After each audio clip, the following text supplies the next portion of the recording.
सर्वसामान्यांच्या हक्काचा आवाज जागर जनस्थान। दीपनगर तालुका भुसावळ वीज निर्मिती केंद्रातून राखीची वाहतूक करणारे अनेक टँकर बल्कर राष्ट्रीय महामार्गाच्या कडे व वीज निर्मिती केंद्राच्या 500 मेगावॅट समोरच उभे केले जात होते।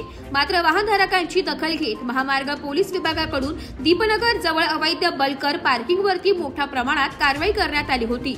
पुन्हा बल्कर धारकांनी अवैध पार्किंग सुरू केल्यामुळे वाहनधारकांना याचा मोठा त्रास सहन करावा लागतोय।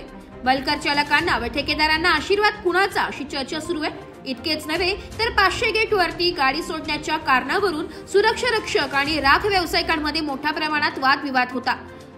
हाणामारीचे प्रकार घडण्याची शक्यता नाकारता येत नाही। वीज निर्मिती केंद्राचे सीसीटीव्ही कॅमेरे असताना देखील या राख माफियांची दादागिरी सुरूच असते।